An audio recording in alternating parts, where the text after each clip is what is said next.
Hey guys, what's up? This is Zach with Mint DISCS. I'm one of the co-founders of the company. If you haven't heard now, we've got the new runs of the Eternal Alpha out. These fly fantastic, the plastic's insane, lots of glitter, lots of pearly stuff. We're pumped about this disc, not only because of how good it is and how great it is, but because it's a really good indicator of how far we've come as a company. So today, we're gonna take you guys on a deep dive of the history of the Alpha, the history of Mint DISCS, and maybe even reveal our biggest secret of all.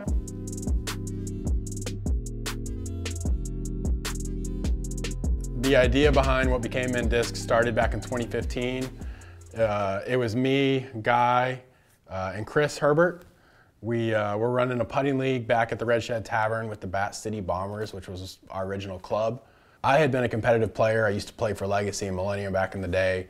Guy and Chris had been playing tournaments. Chris had the business background with Bearded Brothers. Guy's worked retail his whole life. And then I actually used to work for DISC Nation as well. So we kind of had all the pieces to make a company like this work. Not only do we know how to work hard, but we knew how to sell discs, really. So on that end, back in 2015, we didn't even know what to call Mint. We didn't know if it was, we had, I don't know how many different names, and it probably was about a month until we printed the discs that we knew Mint DISCS was going to be called Mint DISCS. We spent, from 2015 to 2017, close to 2 years testing out what we wanted, finding the right factory, making sure they could provide the plastic and the quality we wanted. So when we were getting this company together, we were really trying to figure out what disc we wanted to start with. We knew it had to be kind of that stable fairway driver. It was really important for us to have what became something like this Alpha, to have something that was that kind of stable control driver. We knew we wanted that from the start, just something reliable that kind of, every player needs that in their bag, and we knew anybody of any skill level could find a use for it. This right here is the first run of the Alpha. For anybody that's not familiar, we used to have a different logo. We didn't have the circle on the Eternal. This plastic's a lot grippier, a lot chalkier. It's a little more flexy. It was really the first run, the same batch out of these became the prototypes. This first run of the Alpha, we had to get it right. There was a fine line of having a driver get too overstable, too understable. So it's got a real good dome on it. It's got a lower nose and shoulder, so it helps it fly a little straighter. But these were also pretty stable at the end of the flight. So I think having something you could control that was like deep and really could, hit hard was important. And the name of the Alpha was really important to us because we wanted to come out with kind of the intention of, hey, we're here, we're at the top of the food chain. From the start, you're going to get a good product. It's not going to be an inferior product. We wanted to make that clear from the start that our first disc was going to be that good. So about 6 years ago, I think it was April 21st, we sold our first Alphas. We ran a big, we had like a big launch party at DISC Nation. So we had free food, free barbecue, free, you come test it out, come buy it. And we had, I don't know how many hundreds of people show up. So that was a really good indicator. We were on to something, at least from our local community and our friends. And it was really cool to see. There's that really big moment where you put this out and you go, is this gonna work? We spent 2 years trying to make it work, and then all of a sudden, you put your product out and you don't know how people are gonna like it. So it's a huge testament, and we feel very lucky that people have really responded to what we believed in. This stamp right here was designed by a guy named Ian Friend, who was a tattoo artist that Guy knew really well. He did our initial logo, kind of the text for us, and then he came up with what became the Mint DISCS logo. So it was also, the big thing was the serial number. So with the serial number, that was huge to get this on the disc. I think we were one of the few companies doing that time, at least this detailed. We got the plastic, the disc name, the run number, and then the year. So this is 2017. So our first run came out in 2017, 2 years after we started this company. We're now 2023, and it's hard to believe, when you think back that long, it's like, no way it's been 6 years, and really it's been 8 years. So Next up on the Alpha tour here is going to be our second run Eternal Alpha. If you want to compare that to the first run, you can see we kind of changed it up. We hired Vanessa, who was, she's a longtime girlfriend of Kyle Barnhouse, who's on our team. She really helped us.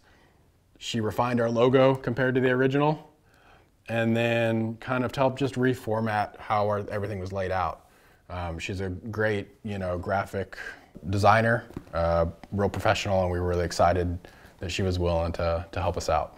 So this second run was real popular, mainly because of how flat it was. So this is, I think hands down, this color of the second run is my favorite Alpha of all time, just because it flew like it was like a 12 speed. You could throw this as hard as you wanted and it just went straight, went forever. I know these pearly greens were real popular. This is actually my personal thrower. These were the ones that were super straight, flipped up. If anybody had the Apex run from this second run, you'll know that those are like, those don't have any fade. They were just pure turnover machines from the start. So we knew that basically helped us sell in this idea of a serial number. So because the first run was a little more stable, the second run became straighter, we knew all of a sudden, hey, what we believed in from the start, which is that these discs are going to change every run. This plastic's going to change. This plastic's a lot more premium than our first stuff. It's not as flexy, and it's got a little more kind of pearl to it and stiffness, and it's flatter. So that serial number really helped us say and improve to the customer, while our discs are going to be consistent within each run, as we change each run and go to the next run, you're going to get a different disc. And so that was a really important thing for us to be able to prove, make sure you're aware of what you're buying, so you can find what you like. All right, so now that we've seen the second run, what evolved and became the third run, everything pretty much is the same art-wise. All we did, we changed the run number, but then we get back to having this dome again. And I think that was really important for a lot of people because that gives us more glide, and you can hear the... Hold it close to you, it sounds amazing. If you can hear that audible like pop, that's what these third runs were known for. There was a few that were kind of like this flat, but that's how you know that disc is going to glide for days. And again, that serial number, if you can find that third run, you knew it was going to have that dome. So I don't know, this is, we'll get to the fifth run, but these are probably the closest things to what the fifth run's flying like. So the fourth run came out in 2018. So did the third run as well. And then when you look at the first and second run, those came out back in 2017. So for us to be able, really within the first year of the company, to be able to get 4 runs of the Alpha and get it out quick and have people really keep responding to it and really enjoying the disc, I think it showed a lot about kind of how we were evolving as a company and how people really liked the product. And then the plastic just got really good right here. These fourth run Eternals are they're pretty similar to what you see today from us. Not quite as good as the current stuff, but it's starting to get there. We're getting, a little less flashing on the disc. It's not as sharp on the edges, but it's getting there. To know that we were able to get to the fourth run and it was really our main seller and people still liked it was huge. And at that point, so I mean, if you're thinking 2018 and we've done 4 runs, by the time you get to 2023, we should be at what, 12, 15 runs? That didn't happen. The disc, the Alpha itself, because our factory was changing machines, they were building out a new place to really be able to help us scale, help them self-scale. We were also working on continuing to refine what's called the flashing, make these edges not as sharp, make them easier to hold. So in order to do that, we had to recondition this mold so that we could run this on the new machines and continue to make it at a high volume. So by the time that new model was going to be ready, COVID happened. So end of 2019, going into 2020, everything got delayed with getting this thing reconditioned. We were also focused on getting out the other new models. By then we definitely had the Bobcat, Prophet, some other stuff coming out we were working on. And so our focus was really starting to shift away from the Alpha. And then with COVID and then kind of everything else as we were scaling, the Alpha it got put on hold. So The only run we've had since then was the Apex Alphas, which were really popular, but they came out really overstable. It's tough that it's taken this long to go from 2018 to 2023, from the time we last ran Eternal Alphas to run it now.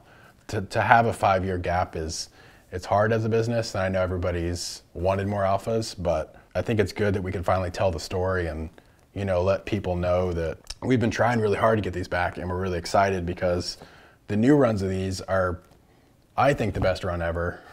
They're true to the flight numbers, just enough stability, just enough workability, and the plastic is the best it's ever been.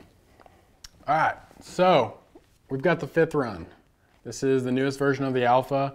What you're gonna see when you feel this is gonna be smooth on the edges. So that's a big improvement from the factory to be able to make sure there's no flashing on the disc. We've also got this kind of classic Alpha profile. It's not too flat like some of the last Apex. It's not too domey.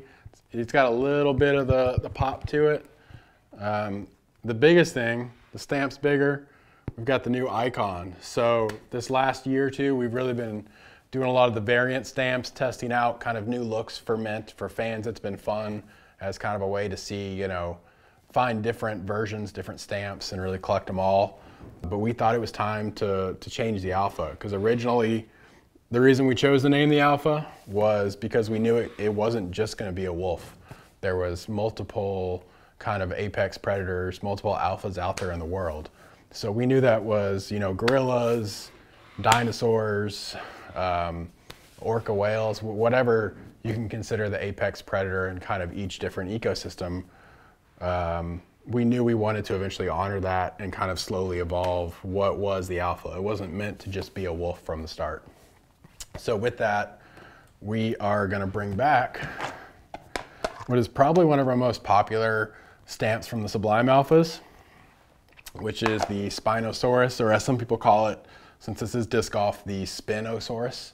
This again was a dinosaur that was believed to be basically more, you know, more of an alpha than the T-Rex, the Tyrannosaurus Rex that we're all used to. The Spinosaurus was that kind of alpha predator back in the day. With this, you'll see a lot of this run is real pearly, and not all of them are pearly, but we've got pearliness, we've got sparkles. We've also got kind of the clear candy look. So we're really excited that on pretty much most of our runs of Eternal now that we get, we're able to get a variety. So that goes back to our serial number, which tells you, hey, if I go find the pearly blue in this 5th run of Eternal Alpha, I know how it's gonna fly. I know it's at least gonna be close to what I had before. It's just, to us, variety is awesome, and that's what we're really excited that our factory is able to make a really consistent, great feeling product that isn't kind of too sharp here, or the plastics, I mean, you guys know it's the best quality in the world. So to be able to have a great disc and a great plastic and get the Alpha back in stock, we couldn't be more excited to finally, you know, get it back full time. All right, guys, thanks for checking out our deep dive on the Alpha. We'll have some more. Hold on, Zach, What? hold on. What? We've heard all about these discs, how they've changed over the years, the plastic progression. We gotta know, give the people what they want. Where is Mint Discs made? All right, I think we can do that. We have intentionally never talked about it for a lot of reasons. When we started this company, we were so new, we didn't want to rely on our factory's brand. They were so new to making this type of disc, the single mold disc, the single shot, that, you know, there was just a lot of unknowns, a lot of growing pains that had to happen so that we could both prove ourselves with what we wanted to do with our companies. So we really wanted to make it clear from the start that we were our own brand who was focused on what we wanted to focus on, and we were not owned by somebody else. So Mint Disc is owned solely by myself, Guy, and Chris, and we really wanted that we needed to separate ourselves from what was a much bigger brand, a bigger factory who was known for something else. You know, we didn't want that to overshadow what we were trying to do. So with all that, we've kind of had a non-disclosure agreement for forever. It's pretty standard with a lot of manufacturing, but now that we've really kind of established ourselves and we feel like it's almost gotten to the point where it's not really lying to the customers, but it feels like we're withholding information. So it was really important to us from the start to establish ourselves as a premier Texas brand. Not just Texas, but across the nation. We wanted Mint to exist beyond DISCS. So you're talking events, you're talking community, being there for everybody that's around us. So now that we feel like we've really got a good grasp on that and we feel comfortable, it's time to share the big secret. Our factory is the best at what they do in the world. They make the best plastic. They can do these awesome 3 foil stamps. We're really proud to announce that Mint Discs is made by MVP Disc Sports.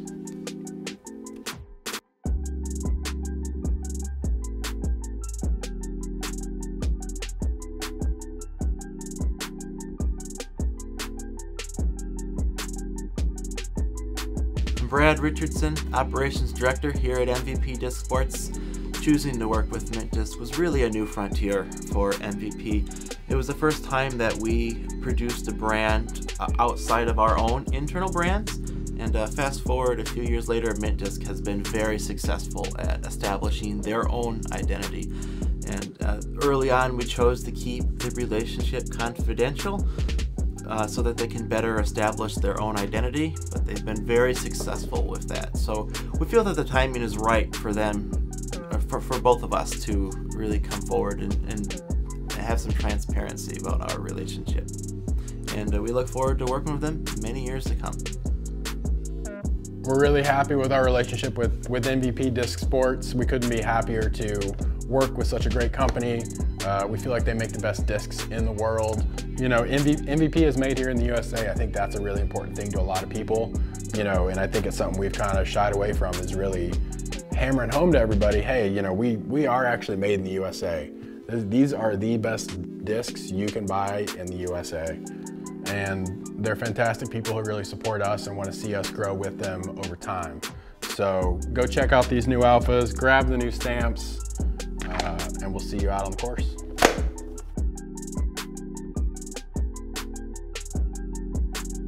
Woo!